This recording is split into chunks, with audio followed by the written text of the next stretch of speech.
আসসালামু আলাইকুম। ওয়ালাইকুম আসসালাম ভাই। আমরা একটা ট্র্যাজেডি শেয়ার করব, একটা ভাইয়ের করুণ কাহিনী। আসলে শিউরে ওটা একটা ট্র্যাজেডি, তো আপনাদের সাথে একটু শেয়ার করবে। ভাই আসলে কিভাবে কি একটু বলেন। ভাই ট্রেন অ্যাক্সিডেন্টে ট্রেন অ্যাক্সিডেন্ট কোথা থেকে? ময়মনসিং। ময়মনসিং। আপনারা দেখতে পাচ্ছেন ভাইয়ের কিন্তু একটা পাও নাই। আসলে তার বাবা মা কেউ নাই। একটা সময় সে খুলনা রেল স্টেশনে থাকতো, এখন রূপসা আমাদের খুব কাছে, সেখানে প্রায় দেখি ভাইটার, কিন্তু আসলে কখনো জিজ্ঞেস করা হয়ে ওঠেনি।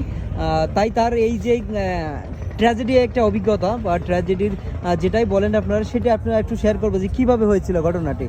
ট্রেনের থেকে ছিনতাইকারী এক পোলা ফালাই দিছিল। ছিনতাইকারী ফালাই দিছিল, চেন টানে ফালাই দিছিল, পড়ে যাওয়ার পর কেটে গেছে। পড়ে যাওয়ার সাথে সাথেই মানে কেটে পড়ে গেছে। মানে চেনটা কি আপনার কাছে নিয়ে গেছে নাকি আপনাকে ধাক্কা দিয়ে ফেলে দেবে? আমার থেকেই নিচ্ছে, আমাকে নিয়েই ধাক্কা দিচ্ছে, যেন স্টেশনে থামলে চিল্লান না দিতে পারি।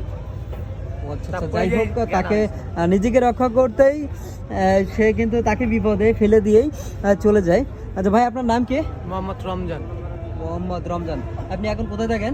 আমি এখন আগে স্টেশনে থাকতাম, এখন এখানে একটা বাসা ভাড়া না থাকি। রূপসাতে? আপনি একাই থাকেন? একাই থাকি। পরিবারে আপনার কি কি আছে?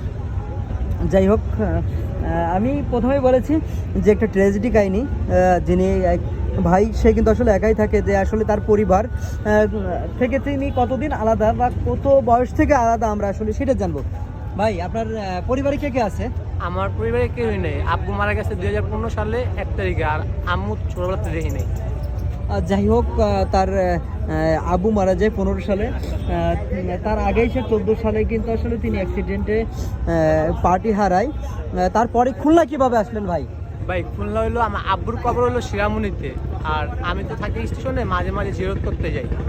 আর আমার দিনকাল চল হইলো মানে সাহায্য তুলে, মানে কেউ করে দিনকাল চালাই। যাই হোক, শিউরে ওটা একটা ট্র্যাজেডি।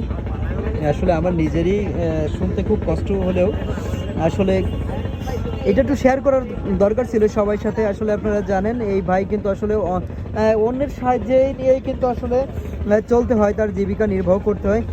তো যাই হোক, পরবর্তীতে আমি ভাইয়ের নাম্বার নিয়ে রাখবো। আমার সাথে যারা মানবিক মানুষ আছেন তারা অবশ্যই একটু যোগাযোগ করবেন, যদি তার জন্য কিছু করতে পারেন তাহলে হয়তো বা ছেলেটা স্বাচ্ছন্দ্যভাবে চলতে পারবে। ধন্যবাদ সবাইকে।